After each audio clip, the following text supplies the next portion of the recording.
The church doors opened and I forgot to breathe. The organ roared, the veil weighed, the future seemed iron. Jonathan was waiting for me at the altar, impeccable, heir to factories and promises. I walked, one step, another. The world trembled within the stained glass windows, but my eyes searched for Ben, my best friend. The boy from the back street who taught me how to read maps and how to say no. The man who laughed with his head down and looked at me as if I were a secret. He always promised. He would be there. In the first row on the left side, crooked smile, shaky hands, ready to see me choose another life. I said, yes. The word came out small, sharp, definitive. Jonathan squeezed my fingers, the ring gleamed, the ladies sighed, and Ben's chair was empty. The sacristan announced, "You may kiss the bride." I closed my eyes and saw the Boston pier, the fog, the letter I never answered. Jonathan brought his face closer. The kiss arrived, and with it, a shiver that wasn't love. It was a warning. I opened my eyes for a second, just to be sure. The first row remained empty. If you're curious, leave a like and subscribe so you don't miss this story. The kiss ended to applause that wasn't meant for me. In my hand, the bouquet trembled. Among the roses, a folded, damp piece of paper. Someone had hidden it there. I walked down the steps to the altar, feeling the floor tilt.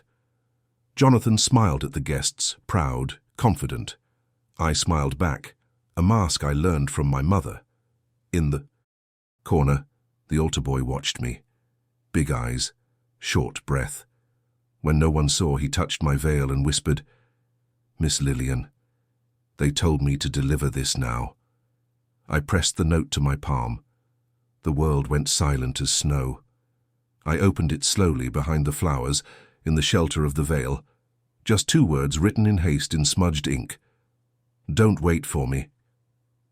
The heart missed a step. I looked again at the first row.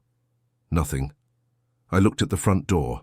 A draft of cold air rushed into the ship, as if someone had left too quickly, as if he had run. Ben wasn't there. Ben was gone, or he had been sent away. The orchestra struck up a waltz. The hall, the toast, the future called me by my married name. And yet, everything in me told me that note wasn't goodbye. It was a calling. Because behind the 2 words there was a line of ink that only I recognized, a drawing of an anchor and a date. Today, midnight, at the pier. I breathed. He smiled at the ladies. And inside, I started planning my first escape. Boston, 1898. Winter arrived early and the city seemed to breathe smoke from its chimneys. Carts competed for space with the first noisy automobiles, and ladies walked with closed parasols, even when there was no sunlight, just to show they could. The world was changing, but inside the oldest houses, traditions remained ironclad. I was born inside one of them.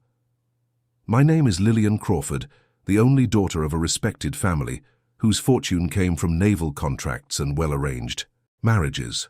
From a young age, I learned that the life of a woman in my position was not made of choices, but of expectations. My room, always scented with lavender, was also an invisible cage. But there was an escape. Had Ben Whitmore. He was the son of the gardener, the neighbor from across the street. While I was taught to embroider and smile with my eyes downcast, he climbed trees and invited me to adventures. From him, I learned to read maps in secret, to sneak down to the docks to watch the ships depart, to dream of cities I would never set foot in. When I was 12, he showed me a shooting star and said, "Make a wish, Lillian." I asked for courage. He laughed, as if he already knew I would need it. The years passed, and our friendship grew silently in the shadow of convention. My parents didn't approve of my closeness with him, but they tolerated it, because he was just a childhood friend. But Ben wasn't just that. He was my mirror, my refuge, my truth. Meanwhile, the pressure was mounting. My aunts whispered that I was already of marriageable age. Balls became showcases for suitors. My every smile was interpreted as a promise. And then came Jonathan Aldridge, heir to textile factories, elegant, cultured, impeccable. My parents saw in him a chance to consolidate their business, to keep the Crawford name where it belonged. I saw a future shaped without my handwriting. Jonathan was kind, he was correct. But he wasn't Ben. His gaze held no fire, only calculation. His touch was too light, as if he feared soiling himself with emotion. And yet fate was hastily sown. In less than a year, the engagement was announced. Boston applauded. I remained silent. The day before the wedding, I met Ben in the garden of our old house, under the fig tree we'd grown together. He handed me a small silver medallion with a hand-engraved design, an anchor, so that you don't forget where your heart always wanted to anchor. I looked at him, the whole world fitting in his brown eyes, and said nothing. I didn't have the courage. The next morning I donned the white dress my mother had chosen. I felt each lace tighten not only my body, but also my spirit. I walked to the church as if marching toward a life that wasn't mine. And then, at the altar, Ben's chair was empty. Now, lying in bed after the ceremony, with my veil still on the floor, I feel the weight of the note hidden in the bouquet. Don't wait for me. 2 words that burn more than any vow spoken. If the town sees me as the new Mrs. Aldridge, deep down I'm still just Lillian, the girl who asked a shooting star for courage. And maybe tonight will force me to prove if I ever found it.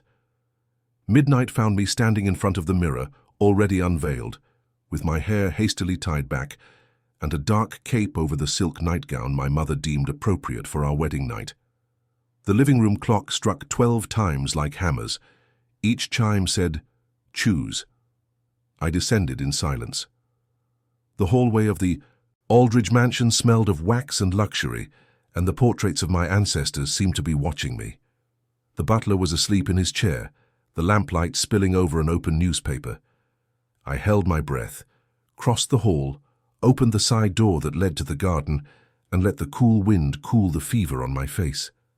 Boston breathed through the harbor. The air was salty, with notes of coal and sea spray. The boots I'd slipped on secretly crunched the frost on the way. I walked as if returning. Home, even though I knew I was moving away from everything they'd decided for me. At the dock, the ropes throbbed at the moorings. Giant ships slept, their bellies full of promise. I searched for the anchor drawn on the note, a line that was ours. I found it painted on the side of a warehouse, a nearly invisible line like a wave from a child who doesn't want to be caught. "I thought you weren't coming," said a voice behind me. I turned. Ben was leaning against the streetlight, the shadow cutting, across half his face. He wore the same worn coat, his hair disheveled, his eyes reminiscent of autumn. "You wrote 'Don't wait for me,'" I replied. "And yet you made an appointment." He smiled, that crooked smile that made me feel like the world fit in my pocket. It was a test. I needed to know if you still choose. We were speechless for a moment. The sea spoke for us, in an ancient language. It was then that the realization swept over me, urgent as a breath. It wasn't just friendship. Maybe it never had been. It was the invisible thread that had bound us forever, now stretched to the breaking point.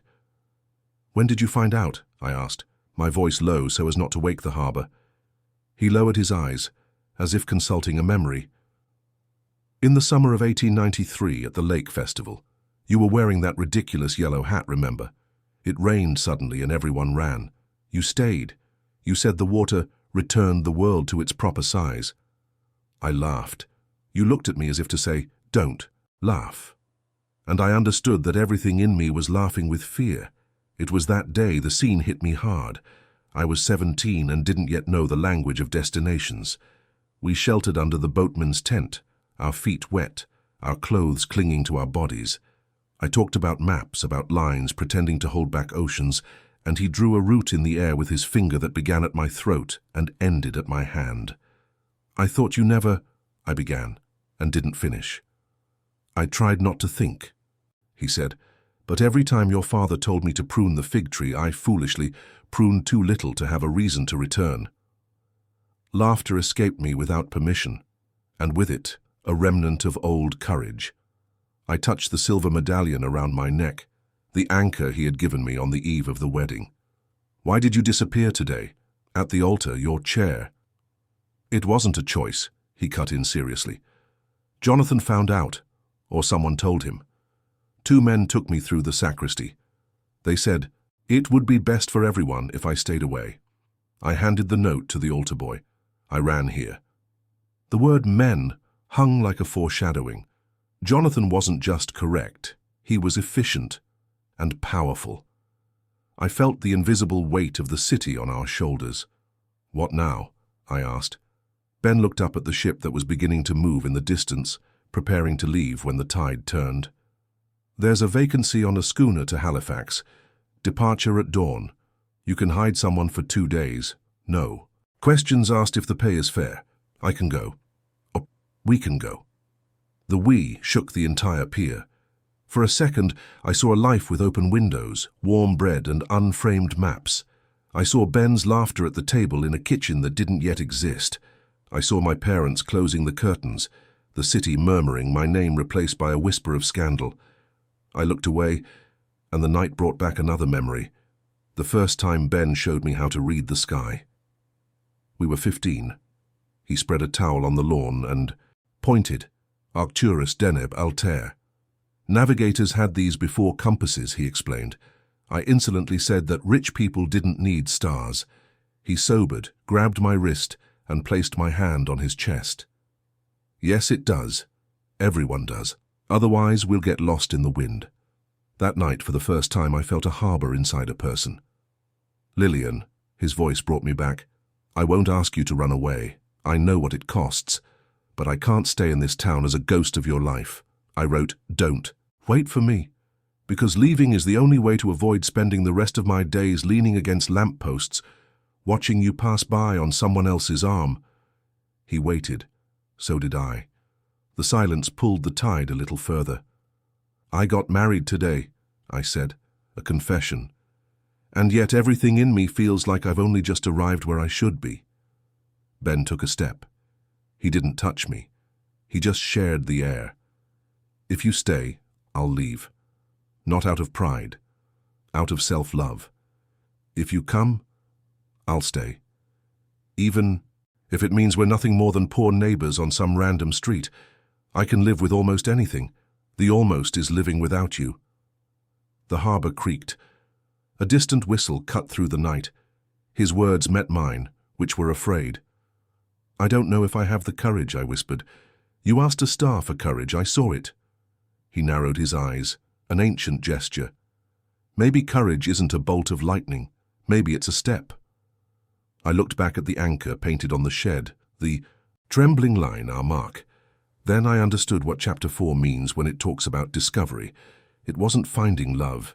It was admitting what it always was, giving it a name, giving it grounding. 1 step, I repeated. I reached out. Ben didn't move forward. He waited for me to finish the gesture. When my fingers touched his, I felt the world shift into focus. We didn't kiss. That would come later, or not at all. In that moment, the connection was deeper than lips. It was the silent pact of 2 people recognizing each other. Tomorrow before dawn at the same place, he said. If you don't come, I'll understand.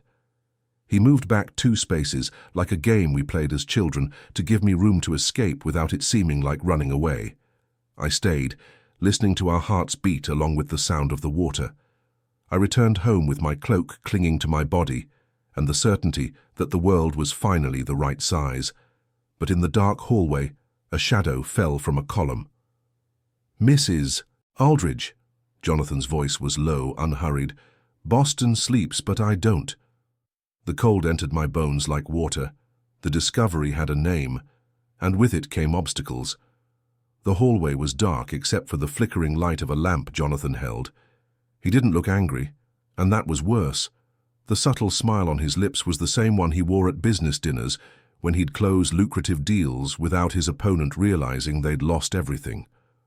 A bride shouldn't wander around at night, he said softly, especially on her wedding night. My throat went dry. I pulled my cloak tighter around me, trying to hide my trembling. Jonathan took 2 steps forward, the lamp illuminating the perfect features of his face. not a shadow of disorder, not a hair out of place, as if he'd been expecting me. "I needed air," I replied, summoning courage. He tilted his head appraisingly. Then he gave a short but mirthless laugh. "Air? Yes, I understand. Weddings can be suffocating." His voice deepened. "But be careful not to breathe in the wrong places." Boston watches. There was silence, long enough for me to realize he knew.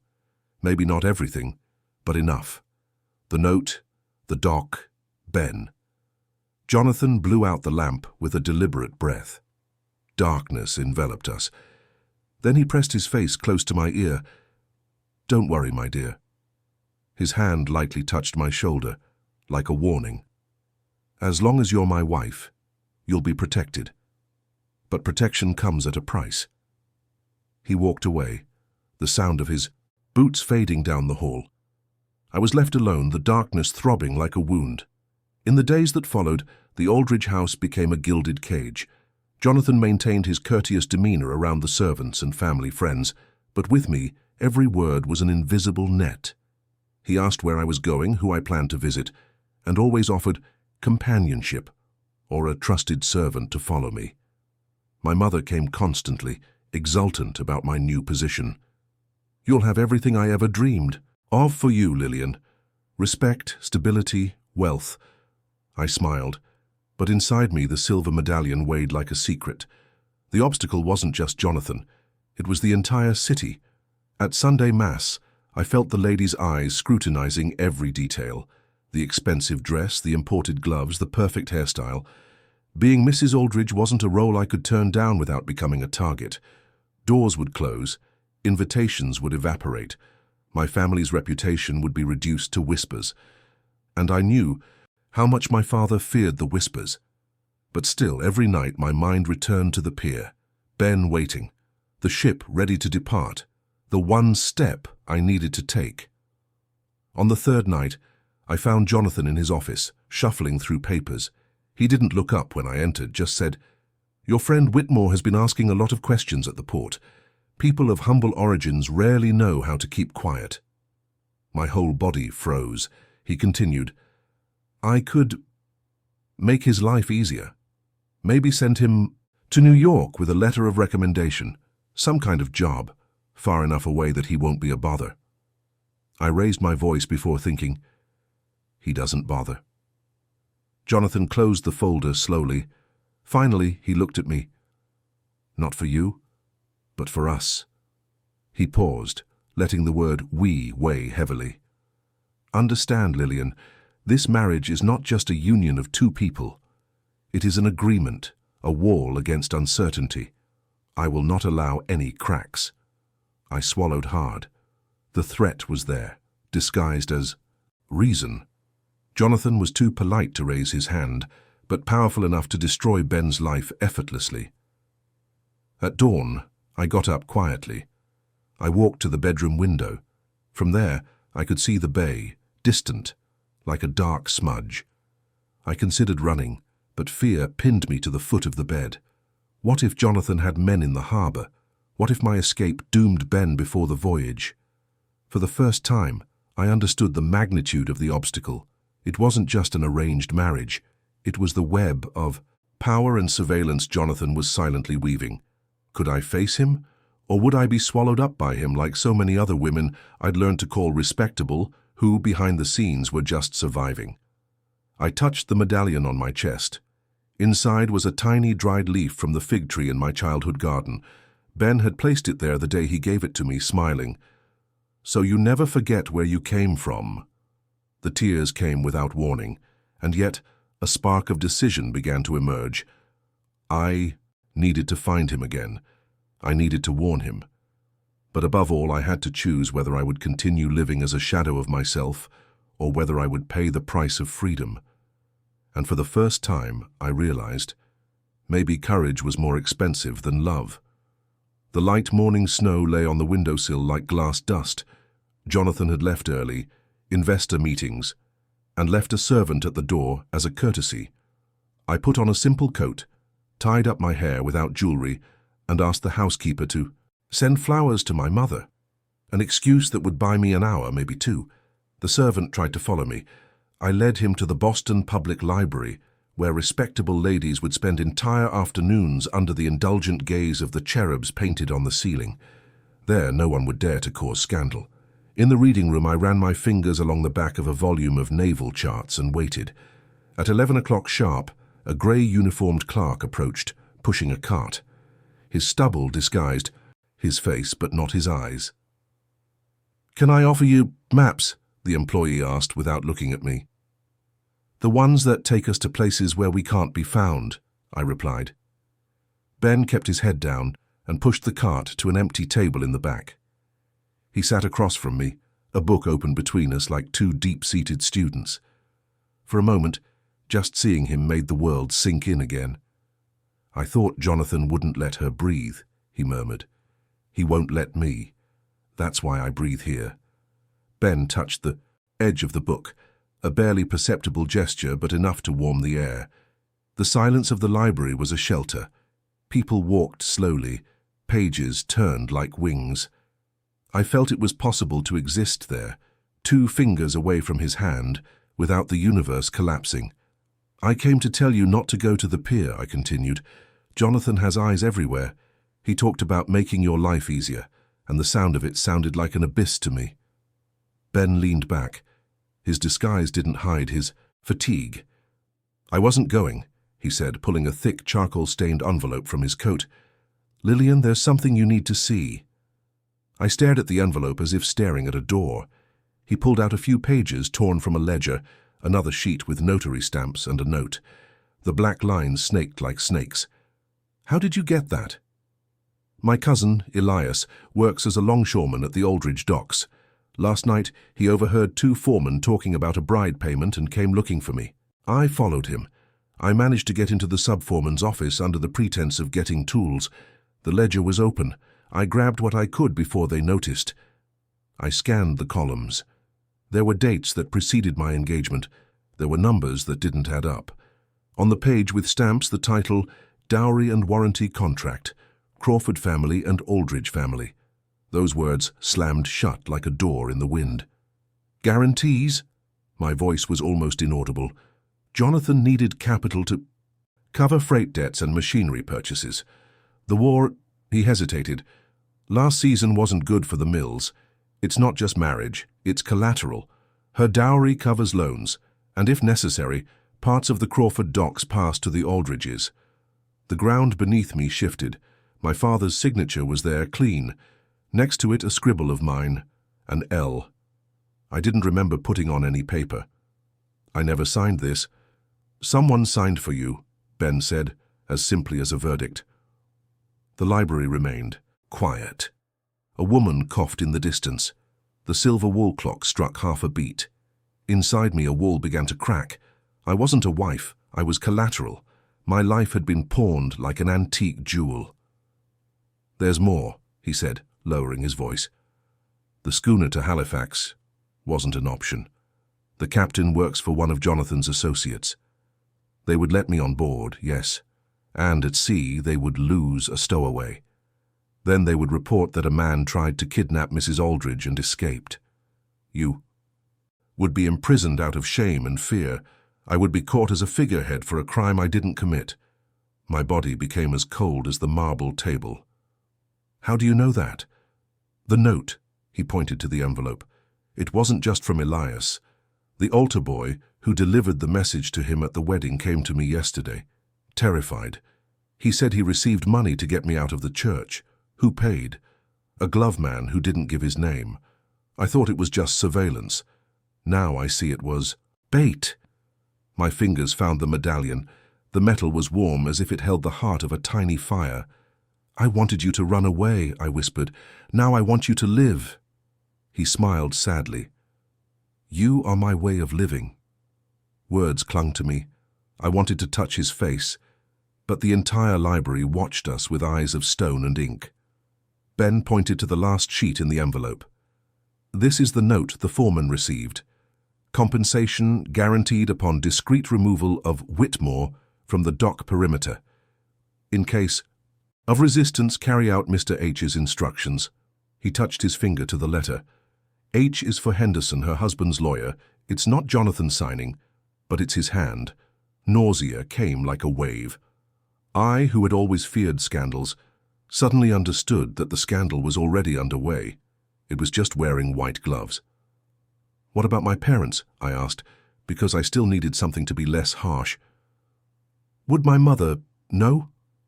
Maybe he knows enough, Ben said, non-accusingly. Maybe he thinks he's protecting you like they once protected you, the protection that turns a woman into a showcase. The silence between us was filled with the past.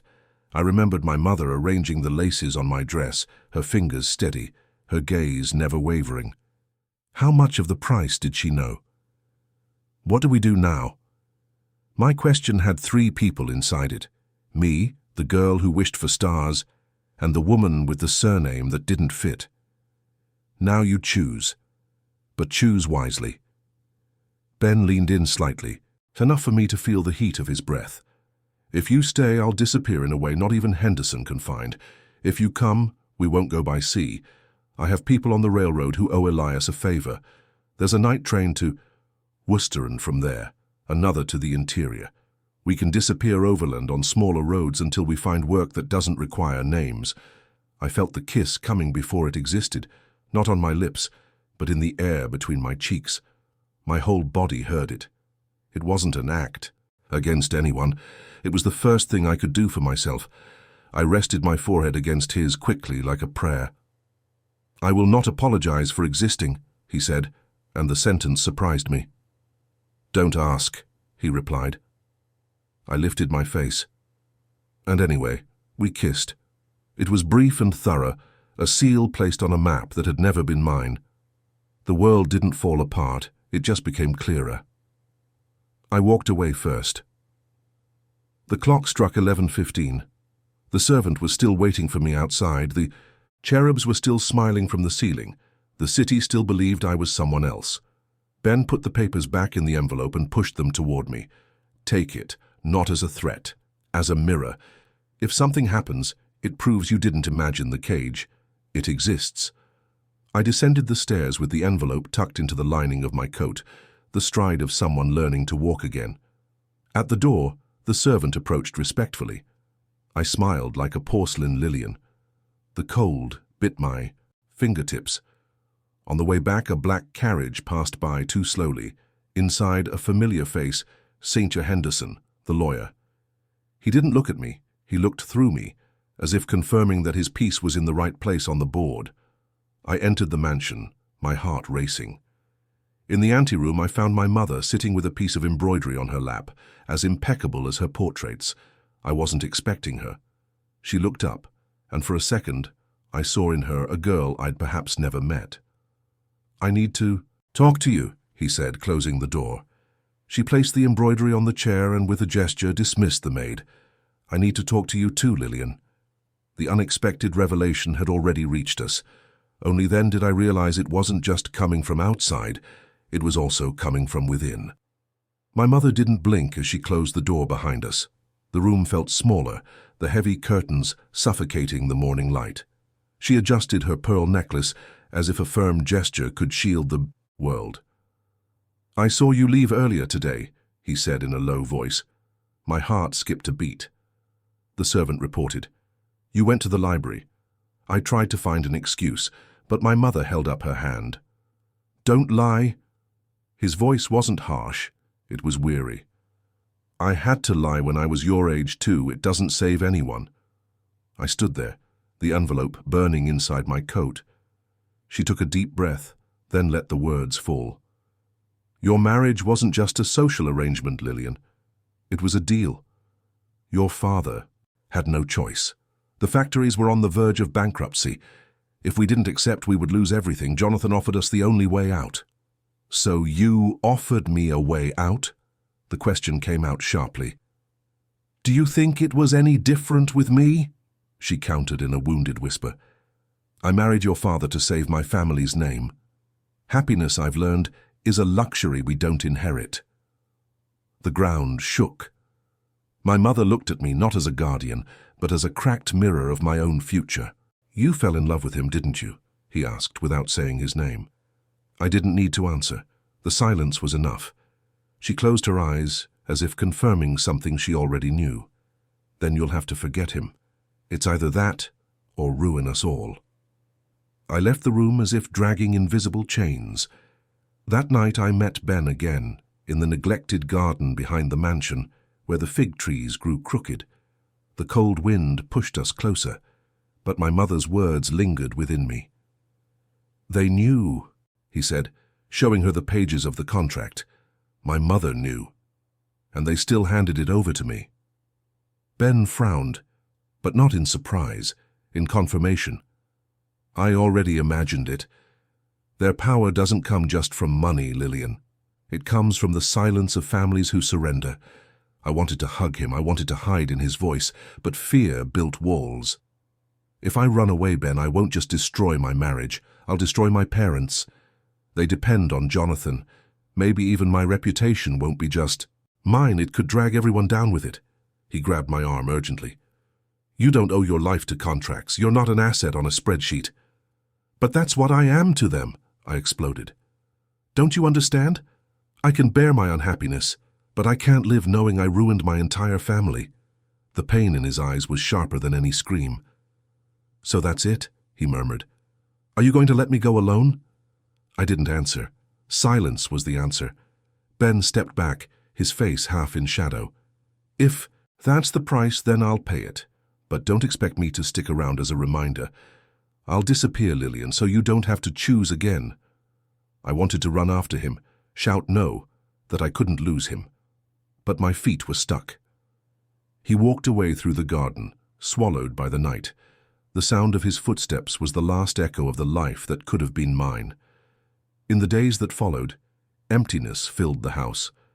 Jonathan smiled at receptions, showed me off like a trophy, and I performed. The role of perfect wife fit me like a garment sewn with needles, but inside every scene was a burial. Ben never showed up at the docks again, or in the library, or in the secret paths. The medallion around my neck became an unbearable weight, and for the first time I thought about taking it off. A week later, late one evening, an unsigned letter arrived on my dressing table. The seal was broken, the paper damp. I read it with trembling hands. "I know you try to be loyal, but know that he's leaving tonight. Worcester, 11 o'clock train, last chance to see him before he's gone." My heart leaped, hope and despair intertwined. I ran to the window, but held back the impulse. The image of my mother returned, firm, resigned. The weight of the Crawford name fell upon me again. I stood still, note in hand, until the night swallowed the last shred of doubt. I didn't go. In that moment, I understood that the greatest prison was not Jonathan's walls, but the chains of my own fear. And that's how the crisis took me away from him, of us, from me. The night the 11 o'clock train left Worcester, I sat on the edge of my bed, still as a picture. The hallway clock struck with intervals that sounded like blades. Somewhere, a whistle cut through the dawn. Each whistle was a farewell I couldn't bear to witness. At dawn, the light came in pale and touched nothing. The house seemed to have shrunk. I descended the stairs slowly, as if gravity had doubled. Jonathan was reading the newspaper in the living room, a perfect cup of coffee between his fingers. "Little commotion at the station," he commented, without looking at me. "Vandals and people without a destination." The word destiny pierced me. I took the newspaper from his hands before the children of appearances could stop me. In a narrow column, "Man injured while trying to board a moving train. No documents. Taken to community hospital. Nameless, faceless. Just the city chewing people up. It's dangerous to pay." "Attention to police reports, Lillian," Jonathan said calmly. "They look like stories, but they're not." I handed him the newspaper. I didn't answer. I went to the window. Outside, men were sawing down what remained of an ancient fig tree in the side garden. Our fig tree, the dry sound of wood splitting, was the shot that ended my childhood. "What are you doing?" I asked, already in the courtyard. The gardener, hat in hand, avoided my eyes. "Mr. Aldridge's orders, ma'am. They say the tree is sick. We were sick. The fig tree only remembered. Stop, I screamed, too late. The blade already seemed to know what hurt me. Jonathan appeared behind me, voice neutral. Old roots threaten the foundation. It's prudent. Prudence. The word fell like a stone into water. In the afternoon, with the excuse of visiting a seamstress, I went to the community hospital. I took the housekeeper, Agnes, whose hands knew how to make tea and hide silent revolutions. She didn't ask anything. She just squeezed my arm as we got out of the carriage. The hospital smelled of ether and urgency. Men coughed on gurneys. Women whispered prayers. An attendant, too young for so much death, consulted a notebook. No name, ma'am? We had 2 on the night shift. One left at dawn with a friend. Another. He hesitated. Another didn't make it. He was taken to the morgue. Where to? He drew a simple map with his finger on the counter. I memorized it in terror. Do you want me to accompany you? Agnes asked. No. If Jonathan comes after you, tell him I went to the chapel. Yes, ma'am, he replied, and his perfect lie was the truest blessing I received that day. The municipal morgue was on a street no one ever drew on elegant maps. The door was heavy, the silence thick. A man in a lab coat looked up. Name? The air disappeared. Don't have it. He nodded, as if he'd known this kind of pain before. He opened a metal drawer, then another. When he lifted the sheet from the second, the world lost focus. The face belonged to a boy I'd never seen before. There was dried blood in his hair, a cut on his eyebrow. It wasn't Ben. The joy that came was so intense it hurt. The other one, I managed to ask. He was taken by a relative. He said his name was Elias. He signed his name with a cross. They took him to the boarding house on Canal Street. Elias, the longshoreman cousin. His heart began to beat again, a confused beat, fear, hope, all together, like rain and sun in the same window. I nodded my thanks and left. The wind outside smelled of coal. In the distance I could hear the river gnawing at its banks. An errand boy stopped me, panting, cap askew, hand outstretched with an unsealed envelope. Mrs. L. They told me to hand it in if I saw her around here. I picked up the envelope. It was thick, damp, the corners dirty with graphite. Inside was a short letter, written in hurried letters. Lillian, don't go back to the hospital. Don't look for me on Canal Street. They'll use you to arrest me. I'm not dead. Yet. But I will disappear. Not out of cowardice, out of love. As long as you're a prisoner, I won't be your chain. Forget my name. If you must, hate it. I will be where the map can't reach. B. In the footer, the drawing of our anchor split in half. I leaned against the wall to keep from falling. The boy waited, not understanding that the world had ended. Who gave it to you? A man with a scar on his chin. He said the message was urgent. Elijah, then. Protecting him, hiding him even from me, for love of him and me. The broken anchor weighed like a stone in his mouth. I walked back to the carriage with cold legs. Agnes held my hand. It wasn't him, I said, and my voice sounded strange, half alive, half mournful. Thank God, she said. He's leaving without me. She didn't answer because there is no answer to certain things. When I got home, I found my father sitting in the library, his shoulders slumped in a way I'd never seen before. His hands were shaking. There was an open telegram on the table, a bank seal stamped in red. Good? He lifted his face. The skin seemed to have shrunk. We need to work out more guarantees with the Aldridges, Lillian. The factories, he coughed. The tide has turned again. The world insisted on asking me for sacrifices, like someone borrowing sugar. The clock struck a random hour. From the garden, the resinous scent of the freshly cut fig tree filled the room, a belated farewell. I'll fix it, Jonathan said, appearing in the doorway with Henderson pressed into the shadows. I've already spoken to your father. We'll do what needs to be done. The lawyer sized me up and looked away, as always, making sure I remained a useful and silent asset. That night, I tried to remove the medallion from my neck. My fingers failed me twice.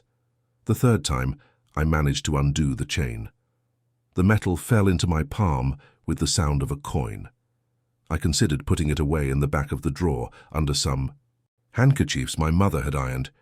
I considered throwing it out the window, like someone returning a piece of themselves to the world. Instead, I tucked it into the lining of my dress, near the seam no one checks. I wasn't going to display it, but I wasn't going to bury it either. The house slept. I didn't. The next morning I walked through the garden and touched the stump of the fig tree. It was hard and still damp, like a word cut in half. The gardener approached with a toolbox. "They're going to cement it today, Mum, so the ground doesn't give way," I nodded. The cement would cover the place, and soon no one would know that a huge tree had once lived there. So too do cities erase names. Before noon, a note from Agnes was discreetly left under my teacup. He left. 2 words, as precise as a verdict. I stared at the porcelain. I remembered the kiss in the library, the lamppost on the dock, the stargazing lessons. I remembered the broken anchor. I had the strange feeling of being the widow of a living man. The biggest loss wasn't just losing Ben, it was losing the version of me that stood up to him. That afternoon, my father suffered a sudden illness. The doctor called it a stroke. He lay there, half of his body heavy, his mouth searching for syllables like someone groping in a dark room. I sat beside him and held his hand. He tried to speak. Only one sound. L. I thought it was my name. Maybe it was free, maybe tear, maybe lament. Not knowing is also a loss. Jonathan organized everything efficiently. Nurse, medicine, dimmed lights, limited visitors. The house filled with discreet footsteps, as if walking on eggshells. I stayed where they put me. I smiled when asked. I agreed when expected. Inside, everything was in ruins. At the end of the day, I went to the window and looked for the sea. I didn't see it. The city rose up among us.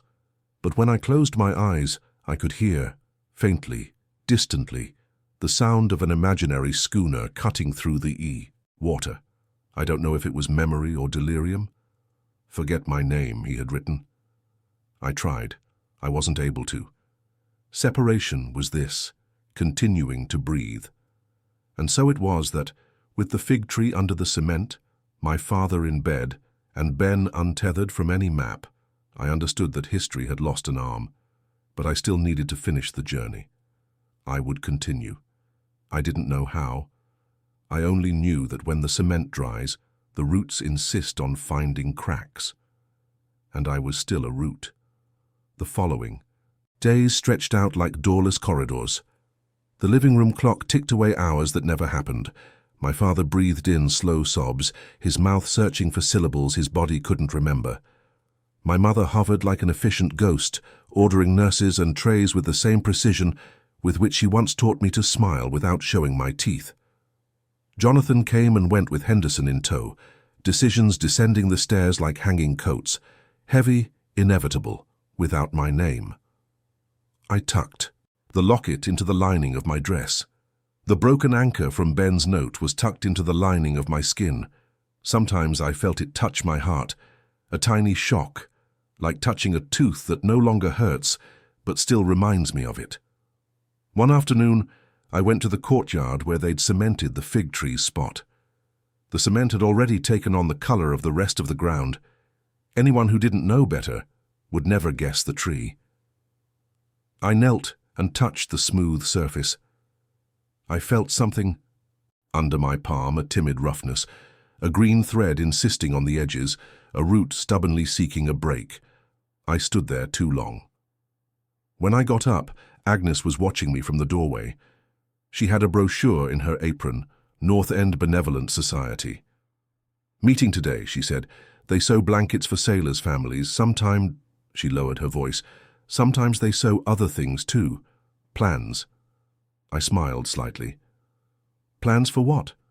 "To save those who no one sees," he replied simply, like someone offering bread. I went. I put on a dark coat, tied my hair back without ribbons, and hid in the carriage like any other girl. The hall borrowed for the meeting smelled of soup and hope. Women with chapped hands and ladies in worn gloves shared the large table. A freckled redhead talked about overdue rent, another about a captain who had forgotten his wages. No one cried loudly. They cried while sewing. I sat down, picked up a needle, and listened. It was a new sound. Here, the word respectable had a different fabric. When I introduced myself as Lillian, just Lillian, a dark-eyed woman sized me up without making me feel scrutinized. Drunk Nora. I write articles for a small newspaper in the South End. Sometimes they post it, sometimes they tear it down. It depends on who pays for the ad on the side. And what do you write? I asked. Names. She threaded the fabric. Sometimes that's all that changes things, when the varnish has a name and address. The word burned in. Me don't names I had names. Henderson, Aldridge, the dates in the general ledger, the contract bearing my forged initial, the L that wasn't mine. Tattoos of power. On the way back, I brought my cold hands to my face. I didn't cry. I realized it had been weeks since I'd truly cried. I was too busy learning to see myself. That night I sat at my desk in my room and wrote 2 letters I didn't send. The first was to Ben. You asked me to hate you if I had to. I tried. Hatred is a garment you don't wear. I won't look for it to drag you back to my prison. I'll look for it to get out of it if I have the courage. The second, for my mother. You love me the way you learned to love, saving names before saving people. I don't blame you, but I won't do it again. I folded them and kept them. Sometimes the letter we need to write is the one no one reads. I looked for my mother in the small room where she kept her mementos. On the table were boxes of ribbons, portraits, and yellowed tickets. I approached slowly. It was you, he said, looking at the inkwell. The signature on the contract, the L, it was your hand. She didn't pretend. It's not easy to lie to someone we taught to lie. Henderson brought the paper, he replied, his face tilted toward the memories, not toward me. He said it was just a formality. Your father had already given his word. I wanted it to hurt less. As if his will were there, even if it were just a letter. I wasn't willing. I didn't scream. I've discovered that firmness sometimes speaks louder than volume. What now? She closed her eyes. Now you live. However you can. Like I lived. I don't want to live like you lived. I touched his hand. It was cold. I want to live like I would live.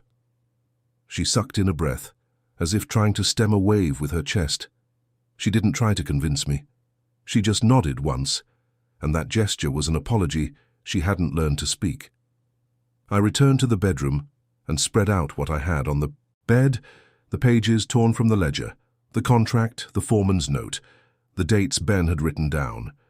It was both little and much.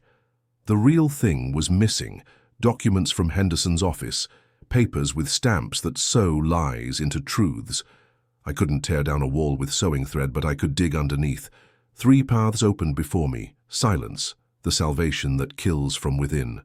Leak, disappear into the ground as Ben planned, dragging the wreckage of my house with me. Appoint, gather. Evidence, confront Henderson. Expose Jonathan if necessary, even if the world came crashing down on me. I spent hours staring at the 3 paths as if they were doors. I already knew the silence. I didn't deserve to escape, not because I didn't deserve freedom, but because running away would make me eternally haunted by shadows. All that was left was to name. All that was left was to say the names. Fear came full force. I saw my mother being swept from the rooms where she reigned with tea. I saw my father withering faster under the weight of scandal. I saw my surname slipping from the golden invitations. But most of all, I saw myself old, lying on a bed with expensive sheets, telling stories of the life I never had. I couldn't bear that. I got up. I went to the mirror, my pale skin, my tired eyes, my mouth that had learned to smile. Courage isn't a bolt of lightning, he said to the reflection. It's a step. Agnes knocked on the door. "There's a man outside," he whispered. "He says he doesn't want to come in. Just give him this." Era Elias. He wore thick clothes, had a scar on his chin, and smelled of the sea on his wrists. He handed me a package wrapped in brown paper. "He told me you need a better map than the ones in the sky," he murmured. "Here are the names of people who owe favors. A blacksmith who knows how to pick locks without breaking in. A girl from the registry office who speaks softly and sees clearly. A guard who prefers justice to money." He scratched the back of his neck uncomfortably. "And there's also a warning, don't look for me. If you do call me, use the newspaper. I read the small print." "The little ones?" "The classifieds. The ads that no one reads." That's when I understood. Caperons, 10. The rapprochement would have to start with the newspaper. Not to love, but to act. If I chose to name, I needed it, even if it were just as a shadow on the eaves. "Thank you, Elias."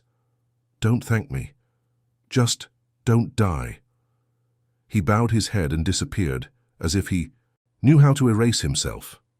I opened the package, papers with rough notes, scribbled names, symbols, a nail, blacksmith, an eye, the clerk, a star, the guard, and a newspaper strip torn from the message column. "For those who know how to read the sky, tomorrow when the tide turns, no signature, no city, just our ancient language." I sat down at my desk, picked up a pencil, and wrote my ad, small and anonymous, hidden among the offers from seamstresses and milk sales. "Anchor hasn't broken. I need navigation charts. Old bridge after last light, when the tide turns." I handed over Agnes. "Take it to the South End printing shop. Pay in coins. If they ask, tell them it's for advertising bread." She smiled with pride that I didn't try to hide. "Yes, ma'am." Before bed, I went to my father's room. He looked at me as if trying to remember a name. I held his hand, and for a moment he seemed to return.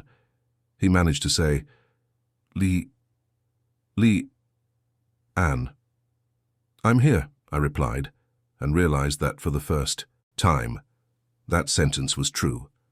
When I left, my mother was in the hallway. She didn't say anything. She just touched my shoulder.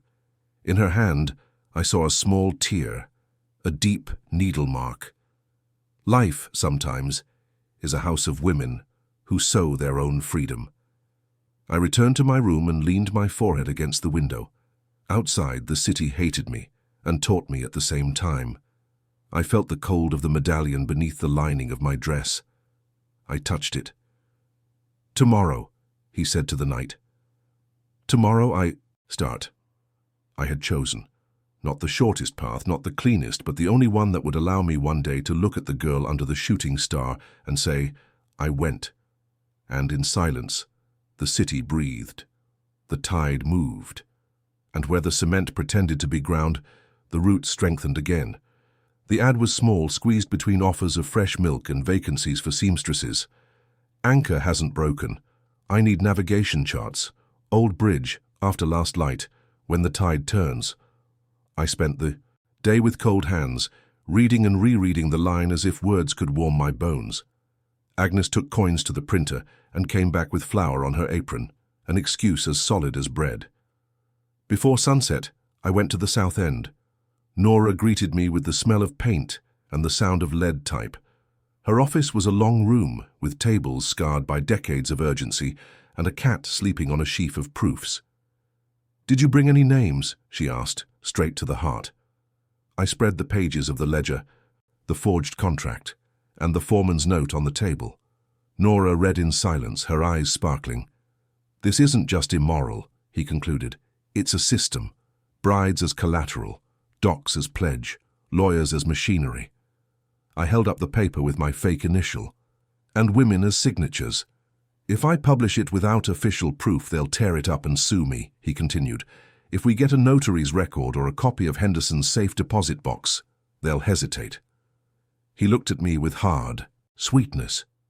"Are you willing to join the nest?" I breathed. "Topo," Nora called out to a man with thick hands and nails black with soot. "Pike, the blacksmith. He opens locks like someone peeling an apple." Pike pulled a dozen keys out of his pocket like dried fish. "Henderson's office has an English tumbler lock. I need to see it once to learn the tune." And the registry office? I asked. There's a bell. Nora pointed to a small girl who was cleaning typography with determination. She does an internship at the notary's office and sees what men forget to hide. Ada blushed but lifted her chin. I know where the duplicates are. They don't leave there, but I can tell you the book, the page, the signature. What about the police? I whispered. Sergeant O'Rourke. Nora smiled sideways. Irish. Doesn't like men who use gloves to dirty the world. Sometimes he comes by here because he misses the noise. The plan was simple and impossible. Ada would check the records and initials. Pike at night would open Henderson's safe for just enough minutes for us to copy the papers. O'Rourke would make random patrols on the street, delaying any missteps. If we survived, Nora would publish. If we failed, no one would remember my name without scandal.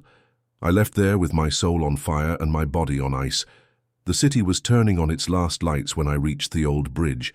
The river flowed thickly, carrying away the remnants of the sun. Below, tram tracks streaked the air like veins. Chalk outlined our anchor on a railing, whole but light, like a forgiveness that doesn't yet know it exists.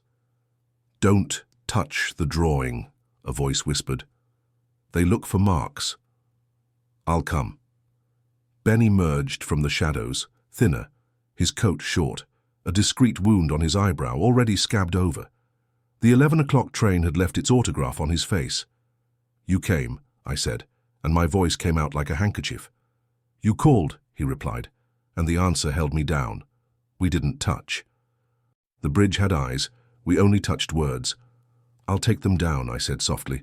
With names, with papers, with Nora's column, not for revenge, for air. You'll need better maps, he muttered, pulling one out of his pocket, half circle of metal, a broken key. Henderson uses a safe with 2 keys. One is kept by him, the other by his partner, Blake at the docks. I got half. The other half, he smiled humorlessly, is on the chain of the man who ordered me to be taken from the church. Jonathan.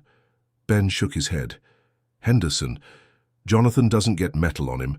Henderson holds the tourniquet while he pretends to be at the dance. He leaned forward without moving. If you put this half on a lever, Pike does the rest. But listen, they've already got your scent. I'm sorry, I replied. The fig tree fell. My father. The sentence broke off, and yet I chose. For a second, the world felt small enough to fit in the space between our breaths. Ben spoke, almost voiceless. If this fails, escape by the western line. Elias leaves a blue handkerchief hanging on a milepost. I'll be where the stars say Altair at 2 in the morning.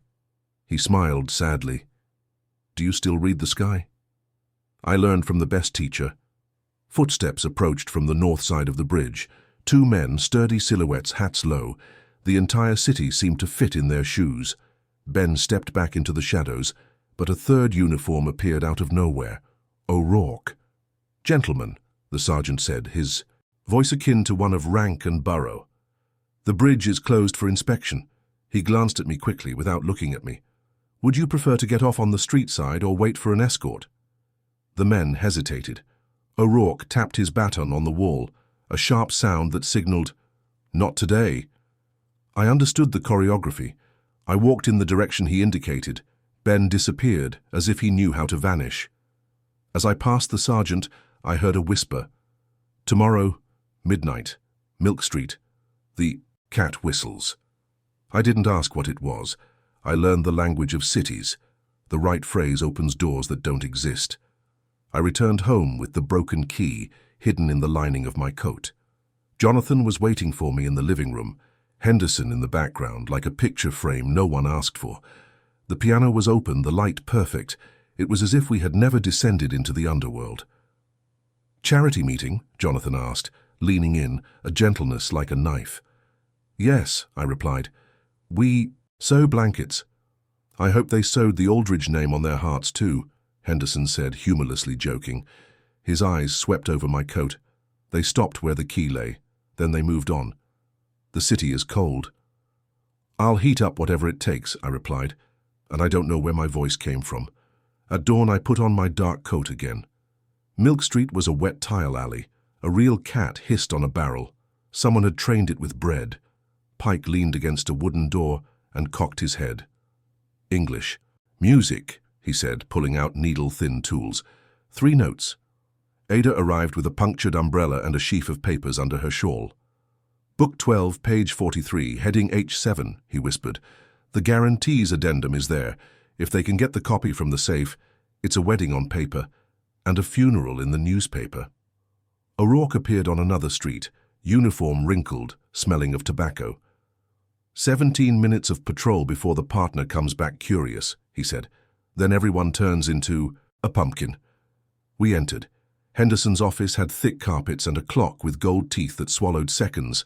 Pike knelt before the safe and listened with his forehead. Fa, me, Leah, he hummed, and the lock groaned. The second voice is missing.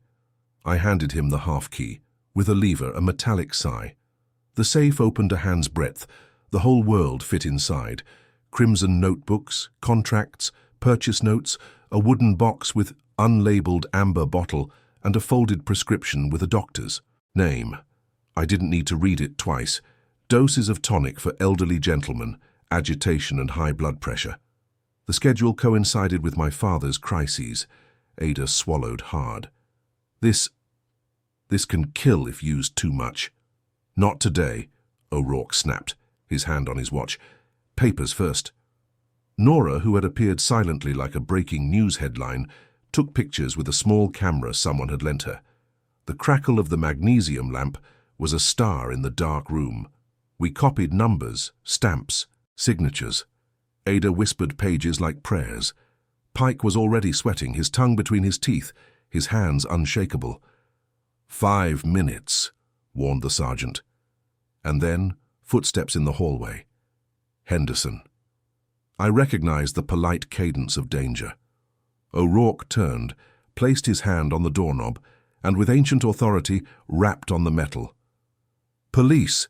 Security inspection due to complaint. His voice filled the air like a wall.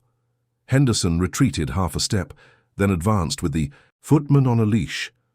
At this time, corruption likes the early hours, he replied, and held her gaze without blinking. Behind the desk, I shrank to the wood. Nora slid to the window. Ada hid behind the curtain.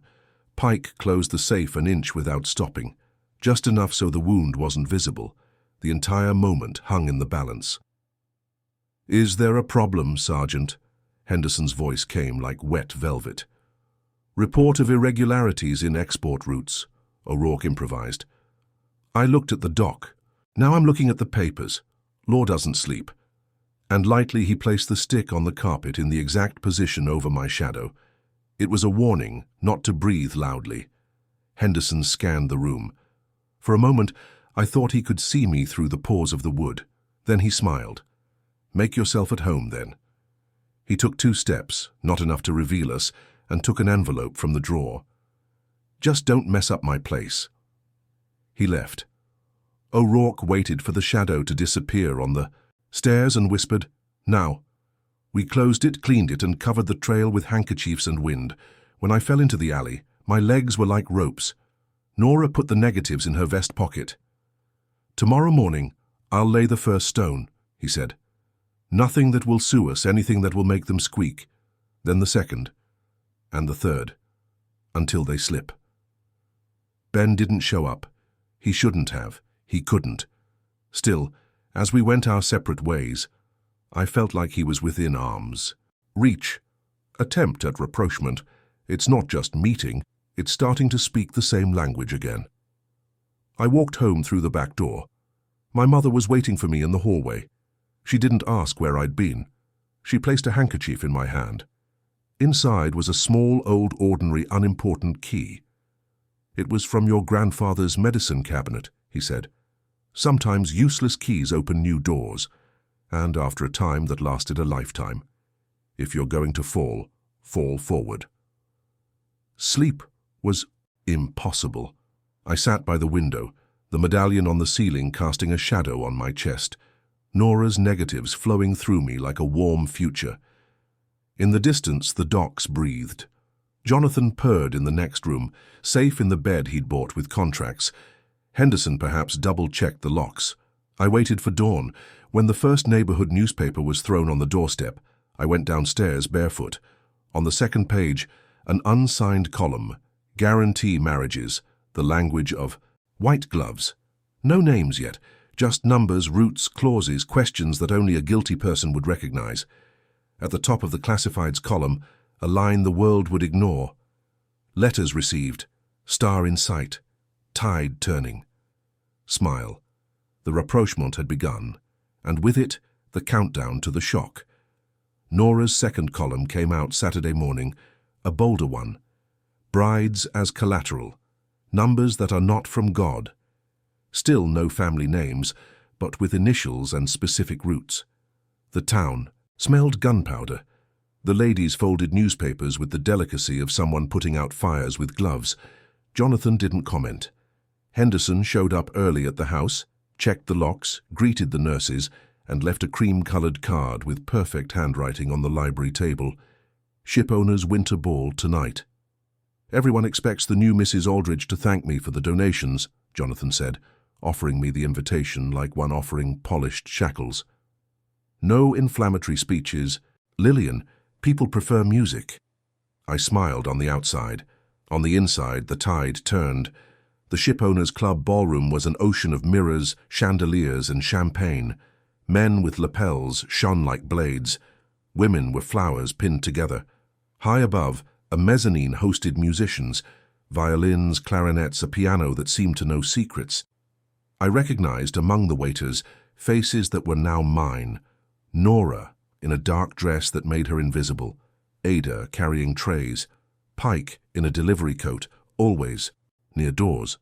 O'Rourke, in uniform, chatting with colleagues as if he weren't allies, and somewhere I couldn't see, Ben, the shadow that my wrist recognized. Henderson arrived last. Impeccable suit, pearly gloves, and a smile like a priest. He carried something hard in his inside pocket. I saw the bulge as he removed his jacket to hand it to a servant. Jonathan moved among the investors with the ease of a man who believes he's bought the night. My mother stood beside me, steady as a post. She didn't hold my hand, but she touched my elbow for a second. It was our silent agreement. If you're going to fall, fall forward. Nora walked past us, and with a tiny gesture, slipped a thin envelope into my gloves. Inside was a copy of the third article, finished and still unpublished, full names. At the bottom, the signature she had avoided until then. Nora Keene. Her hand was shaking, with courage, not fear. "Are you sure?" I whispered. "There is no way back," she said. "Only way forward." Jonathan clinked his glass with his spoon. The orchestra fell silent. The master of ceremonies called out Mrs. Aldridge's thanks. The hall turned a single eye on me. I walked to the platform as if crossing a thin walkway over a dark sea. I felt on the mezzanine a gaze that anchored me. I didn't look for it.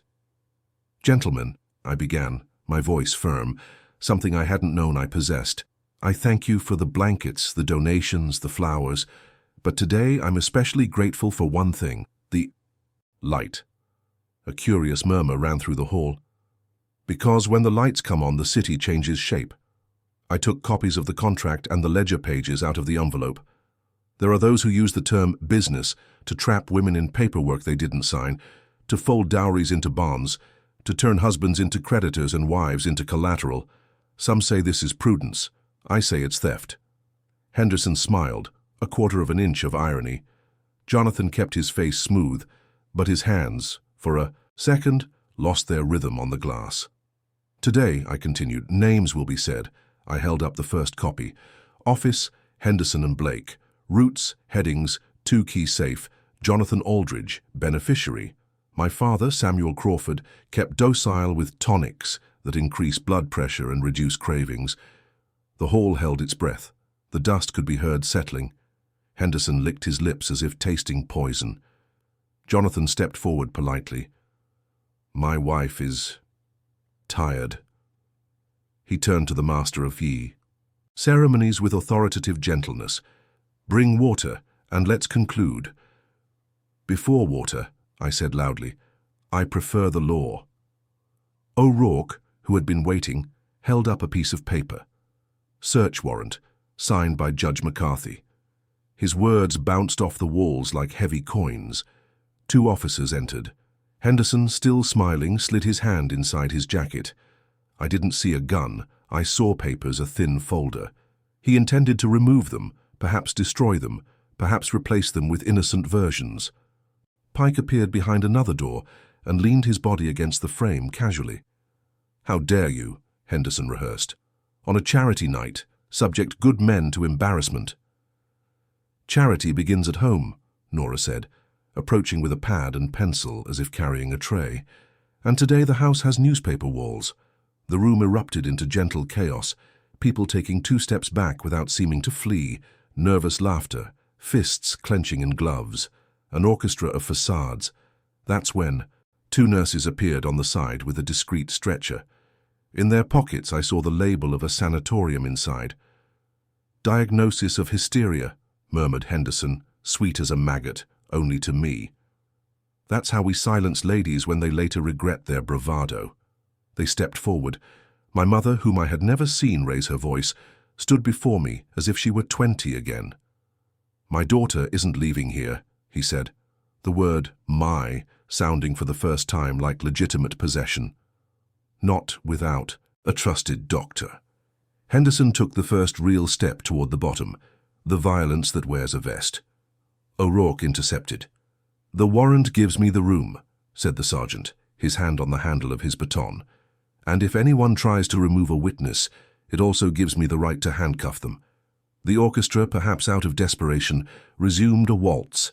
The violins wept. Henderson assessed distances, door, window, me.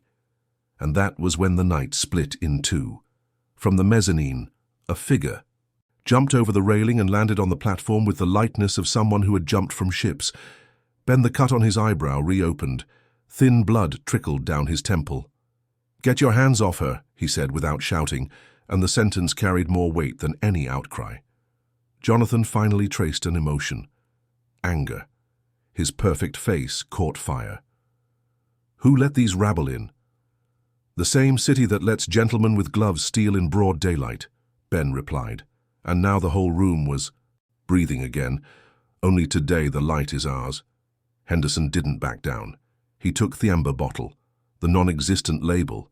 Ada, whispering next to me, translated, "It's the tonic for your father." My mother stepped forward in a gesture that startled me. She snatched the bottle from his hands. Henderson tried to hold it, but the glass slipped and shattered on the marble. The sweet, tart scent filled the air. You poisoned my husband, she said. It wasn't a question. I tamed it, Henderson corrected. For his own safety, he'd sign anything if he wasn't agitated. The shock came in waves. The first hit my mother, who staggered a millimeter before steadying her feet. The second swallowed me whole. I was married to a wall built of my father's numbness. Jonathan, I said, did you know? He hesitated. And in the span of that delay, I saw the man he was, less of a monster, more empty, a manager of his own ambition. I trusted my advisors, he said, and looked at Henderson as if handing over artillery to the captain so as not to get his hands dirty. The answer was insufficient and revealing. The room reacted with whispers that were no longer about me, but about them. It's over, O'Rourke said, lifting the handcuffs. Attorney Henderson, you're under arrest for fraud, forgery, premeditated assault, and attempted involuntary commitment without a medical report. 2 officers were already rummaging through the file nearby. Henderson smiled again, this time with teeth. In a quick gesture, he pulled a small pistol from his sleeve. The trigger glinted under the lights. He pointed it at me. I saw death as if it were a black butterfly crossing the room. I heard 2 things at once, my mother screaming and the sound of the world holding its breath. Ben moved before the bullet. He shoved me with his body, knocking me to the ground. The shot blew a hole in the mirror behind. Shards fell like rain. O'Rourke advanced, baton in hand, another shot cracking the ceiling. The Gun fell. An officer pinned Henderson down with a speed that seemed rehearsed. Warm blood trickled down Ben's arm. A red streak, not deep, but clear. I touched the wound with the handkerchief my mother had given me. I said I'd rid the little ones. He tried to smile. And I said I wouldn't apologize for existing, I replied, and only then did I realize my hands weren't shaking. Jonathan, pale, looked around like someone waking up on a map they don't understand. His mask of perfect air cracked. He took a step toward me. Ben stiffened beside me, but Jonathan didn't raise his hand. He raised to strew what he had left. Henderson told me he pointed at Ben. He tried to blackmail her. That he approached her out of self-interest. That the anchor, he laughed, a humorless sound, was a symbol he used with everyone. I believed him. It was easier than believing I wasn't loved. That hurt in a place I hadn't known it hurt. Pity for a man who chooses brilliant cowardice. I didn't respond. It wasn't my place to heal him. O'Rourke, panting, adjusted his cap. We have statements, papers, a vial, a weapon. There's only one piece missing, Mrs. Crawford Aldridge. He looked at me with a respect that seemed new. His voice was formal. I looked around the room. Many masks had fallen. Others clung more tightly. I thought of my father lying down, of the fig tree stump under the cement, of the anchor drawn on our papers, of the women sewing plans in the North End. My testimony is this, I said loud enough for the chandelier to hear. My marriage was used as collateral for a debt. My father was sedated to sign against himself. My friend was hunted down to disappear. This city is not a ballroom. It is a port. And ports exist for departure and for to arrive. Today, justice has arrived. The orchestra, unsure of what to do, fell silent. In the silence, I heard a sound that wasn't music, the handcuffs closing on Henderson's wrists. Jonathan lowered his eyes. For a second, I thought he was going to apologize or apologize to himself. But the final shock didn't come from his mouth.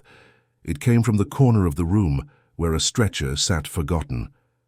A man felt the air with his right hand, his left still heavy, and called out, Lee, Anne, my father. How had he arrived? My mother rushed over and explained in a whisper. She'd asked the coachman to bring him to see the orchestra. Against orders, against Henderson. He saw me.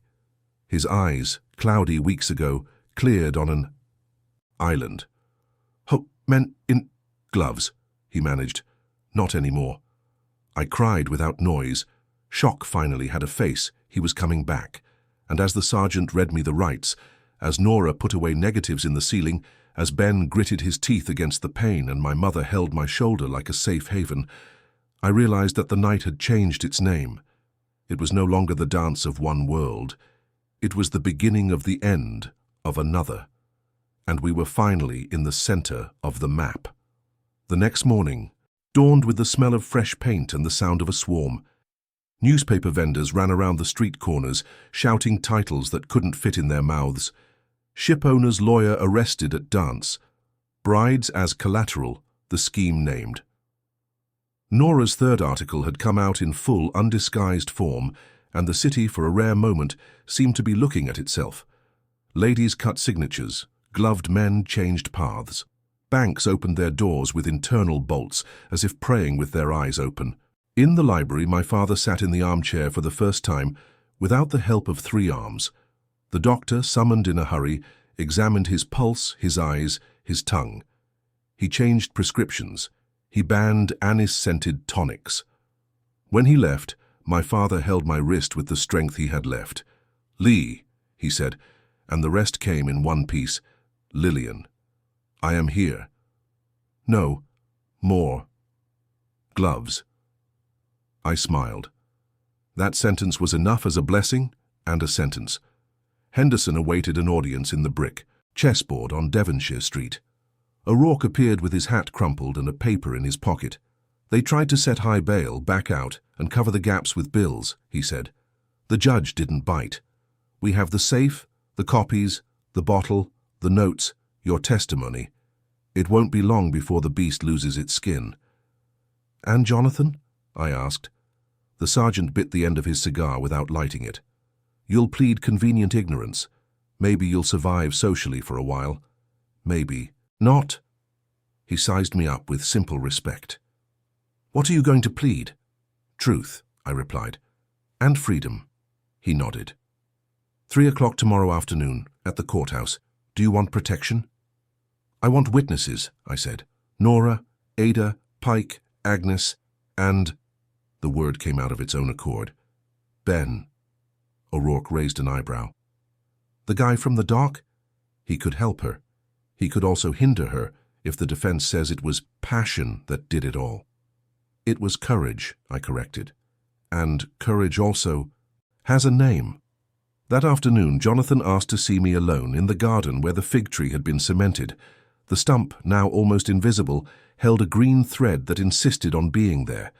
He had no flower in his lapel, lacking the confidence that comes with wearing a suit. Did I lose? He asked seriously, without irony. You've blown your cover, I replied. The rest is up to you.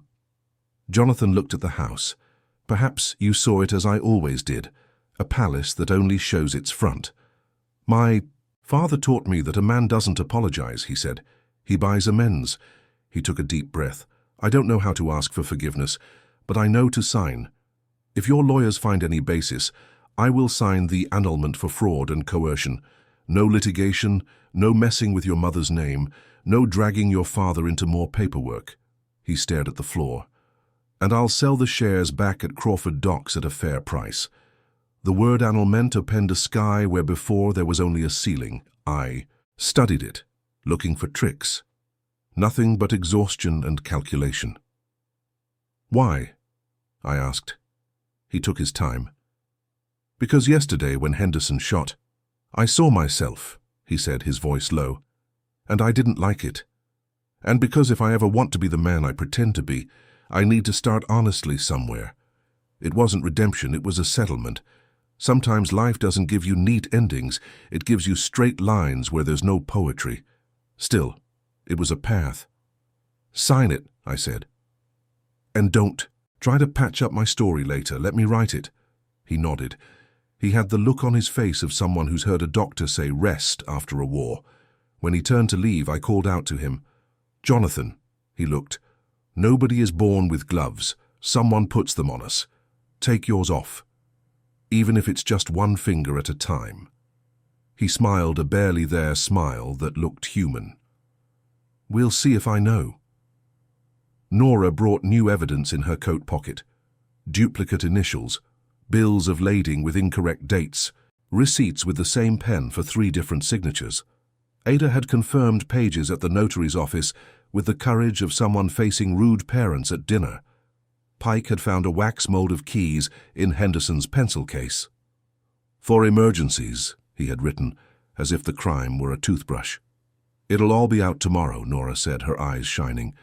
The text, the stamp engravings, the entire anchor design, because little ones need poetry too. The anchor is broken, I reminded him. I've never seen an anchor that wasn't rusty, he retorted. Still, it holds the boat. He laughed. It was a new laugh, with horseshoes. Agnes returned from the market with warm bread and a folded envelope, Elias's message. They've lost their fangs, but they still bite. Blake has men. Be careful on the way. The mile marker with the blue scarf is there if everything goes wrong. And if it goes right, too. I hid the notice in the lining of my coat, next to the medallion. Ben appeared as the sun began. To set, discreet, his eyebrow bandaged. Agnes left us alone in the kitchen, the first time I'd seen that room as a place to live, not just a place to make appearances. There was a kettle blowing, 2 usual cups, bread and marmalade. Peace seemed like a shy animal, only entering the house when no one was looking directly at it. He'll sign, I said. Annulment. Tomorrow. Ben leaned against the door jamb, like he used to do when we were kids, and he was waiting for me to finish copying maps. And you? I'll sign it too. I smiled, certain I didn't know where I'd hidden it. My name again, Lillian Crawford. I touched the silver medallion. And the rest, if you want, we'll write it together. The silence grew soft. He took a breath, took something from his pocket. A rough, rounded piece of metal with file marks. "The other half of the key?" I asked. "No." His eyes laughed. "A little piece of the mezzanine railing." He placed it in my hand. I broke it when I jumped, to remind me that courage has splinters too. We stood there for a moment, our hands full of small things that were worth more than the entire city. A piece of rough metal, a medallion, warm bread. "Tomorrow," he said, "I'll stand at the back of the room. If they give you a dirty look, I'll give them a dirty look. If they call you crazy, I'll whistle the waltz-off key. If they tell you to shut up, I'll cough in the most outrageous way." "What if they ask me if I love you?" I teased, with the lightness that only courage can give. "Tell the truth," he replied. "Whatever happens, we'll decide what to do with her later." Night fell with footsteps of people peering in. Twice I saw shadows on the corner. Once I heard glass sing in the distance. O'Rourke posted a discreet guard near the gate. My mother wrapped a scarf around her neck like someone wearing a uniform. I went to my father's room, and he, his hands less heavy, made a small gesture, like parting curtains. I understood. In the small back room, I opened a box where my grandmother kept plant seedlings. I found a fig branch, the kind that sprouts where no one tells it to. I planted it in a pot, under the dim light of the kitchen. The gardener saw me through the window and smiled the way men smile who know the earth thinks. "Do you want it to grow?" he asked. "I want you to persist," I replied. He nodded, added more soil, and gently tapped the pot 3 times, as if baptizing it. Before midnight, I sat down at my desk and wrote one last note. Short, like real things. Full anchor. Tomorrow I'll say my name standing up. If the sky is cloudy, we'll invent a star. L. There was no recipient, or maybe there were all of them. I left it on the table as if it were a document I needed to read in the early hours of the morning. Sleeping was a form of wakefulness. At some point I dreamed of the old bridge and a cat whistling again. I woke with the first light, the city cleansed, the newspapers stacked, tongues sharpened. I put on the simplest dress I had, dark blue, no lace, no invitation to the show. I tied my hair up with 2 clips like someone tying a rope before the wind. My mother appeared at the door. She didn't dress me. I looked, and the look was approval and apology and the future. "Ready?" he asked. "Ready?" I replied. I went downstairs. In the hallway, Agnes handed me the pot with the fig seedling. "For the way back," he said, "every house needs something that doesn't bend." The carriage bumped twice against the cobblestones. O'Rourke was waiting for us on the corner. Nora was waiting for us on the courthouse steps, notebook in her pocket, mouth poised between fear and laughter. Ada was carrying numbered pages. Pike had clean hands and dirty fingernails, a sign of work done. And on the other side of the street, leaning against a column as if he didn't want to, Ben, low hat, closed cut, sharp. The consequences were all there. Glances, whispers, risks. The preparation too, papers, people, roots. The rest was just going in and saying it. When I stepped onto the first step, the world became the right size. The tide had turned, and no matter how hard the gloved men tried, they could no longer erase the drawing on the city's parapet. I breathed. "Let's go," he said. It was the last curve before the end, and I was finally on my way. The courtroom smelled of old wood and restrained haste. Benches creaked, footsteps whispered. Judge McCarthy, with the hard face of someone who has seen many men lie, asked everyone to rise. Me, my mother, Nora, Ada, Pike, O'Rourke, and behind, almost in the shadows, Ben, when I swore to tell the truth, I felt the medallion under the lining of my dress heat up, as if iron were guarding summer. I spoke simply, without embellishment, without theatrics. The contract with my forged initial, the dowry pledged as collateral, the tonic that numbed my father, the foreman paid to keep me away from Ben, the safe with 2 keys. Ada confirmed the initials, page and book. Pike described the music of the lock. O'Rourke presented the vial, the gun, the negatives of the copies. Nora handed over the final, finished material, complete with full names. My mother firmly admitted the borrowed handwriting. I thought it would hurt less, she said, and the entire weight of the century fit into that sentence. Henderson tried the old glove tactic. Calm Latinisms, a smile that replaces character. The judge asked him to spare the Latin and respond in English. When he insinuated hysteria and ladies' exaggeration, McCarthy banged the gavel. Next comment like that and I'll strike you for contempt. The gloves lost their lining. Jonathan was called. He didn't defend himself brilliantly. He didn't attack either. He said, "I trust" so many times that the word was meaningless. Then he took the floor without looking at me and handed the judge a document, accepted the annulment for fraud and coercion, without dispute, without demanding reparations. McCarthy read. It raised his eyebrows, checked the signatures. "Therefore, and there being ample proof of defects in consent, I declare the marriage null and void," he said, clear as a bell. The sound passed through my skin like air after a long dive. My mother stifled a sob in her glove. My father, present in a chair brought by O'Rourke, lifted his chin an inch, the entire gesture a yes. As for Henderson, the judge denied bail. "There is a risk of destruction of evidence," he wrote. Finally, the officer read. The articles: fraud, forgery, conspiracy, attempted wrongful confinement, assault. The handcuffs made the same sound as the night before. The gloves, finally, were gone. On the stairs, the world was abuzz. Reporters, onlookers, jeers. Nora descended beside me, mechanical pencil in her pocket, eyes shining not with triumph, but with service. Ada hugged her notebook to her chest like a baby. Pike, awkward with applause, shoved his hands in his pockets, unsure of what to do with them.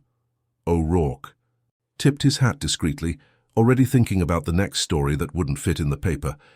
And Ben, he was there, leaning against a column, his bandage clean, the same look of someone who knows how to disappear when it's not time to call his name. I approached. For a second we said nothing.